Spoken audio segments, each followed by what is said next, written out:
Shalom sahabat yang baik hati, salam sehat selalu bagi kita semua yang selalu diberkati oleh Tuhan. Marilah kita bersatu di dalam doa.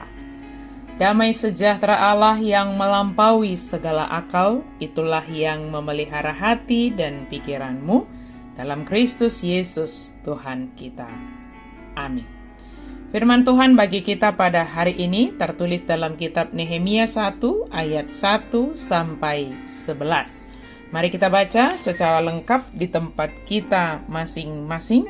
Saya akan baca ayat 9 sampai 11. Tetapi bila kamu berbalik kepadaku dan tetap menaati perintah-perintahku serta melakukannya, maka sekalipun orang-orangmu yang terbuang ada di ujung langit, aku akan mengumpulkan mereka kembali dan membawanya ke tempat yang telah kupilih untuk membuat namaku tinggal di sana.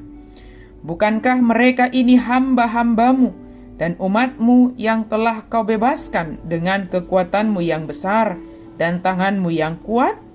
Ya Tuhan, berilah telingamu kepada doa hambamu ini dan kepada doa hamba-hambamu yang ikhlas takut akan namamu.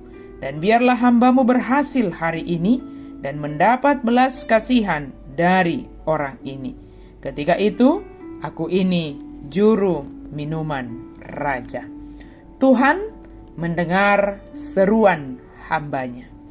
Sahabat yang diberkati Tuhan, selamat hari Minggu bagi kita semuanya. Dari firman Tuhan, di mana doa Nehemia bagi orang Israel, kita bisa melihat bagaimana respon seorang Nehemia ketika dia mengetahui latar belakang dari umat Israel itu. Apa yang mengakibatkan mereka menjadi terbuang ke Babel.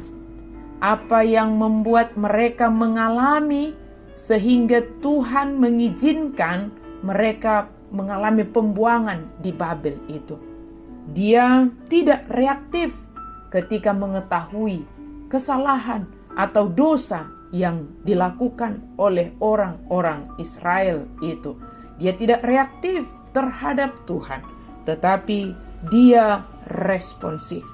Apa respon dia ketika dia mengetahui perjalanan sejarah Israel itu? Yang Nehemia lakukan adalah dia berpuasa. Dia berdoa kepada Tuhan.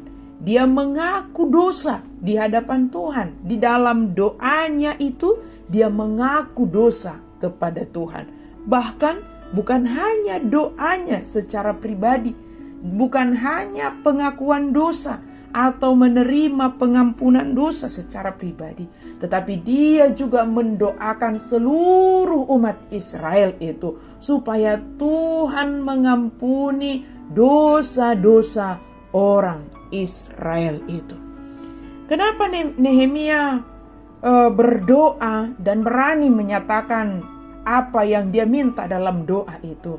Tentu karena Nehemia percaya akan janji Allah. Dia menyampaikan permohonannya, dia mengaku dosa dan memohon pengampunan kepada Tuhan. Tentu karena dia percaya akan anugerah pengampunan dan dia percaya akan janji Tuhan yang pasti akan membawa mereka pulang dari pembuangan. Sahabat yang diberkati Tuhan, bagaimanakah dengan kita? Ketika kita mengetahui apa yang kita alami, mungkin itu adalah akibat dari dosa kita. Apakah kita jatuh menyalahkan? Apakah kita reaktif untuk menuduh, menyalahkan orang lain, mempersalahkan nenek moyang kita? Adakah kegunaannya? Mari kita teladani seperti Nehemia. Ketika dia mengetahui apa yang telah dilakukan para pendahulunya, dia tidak jatuh langsung mempersalahkan, tetapi dia berdoa kepada Tuhan, memohon pengampunan. Demikianlah dengan kita. Apapun yang kita alami, mungkin juga bukan karena dosa kita, maka kita mengalami suatu penderitaan. Tetapi apapun yang kita alami, Mari kita datang kepada Tuhan, berdoa kepadanya, sebab Dia mendengarkan seruan kita. Dan dalam berdoa itu, percayalah akan janji Tuhan. Dalam doa itu, sampaikanlah dengan iman percaya kepada Tuhan. Dan jadilah kehendak Tuhan atas kehidupan kita. Doakan dirimu, doakan juga orang lain.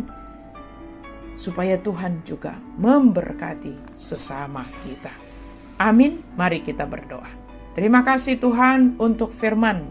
Kami percaya Engkau mendengarkan setiap seruan kami.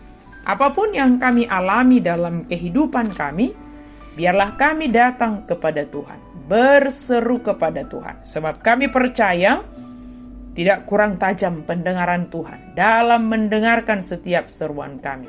Dan Engkau pasti mendengar, menjawab setiap seruan kami, memberi yang terbaik bagi kami.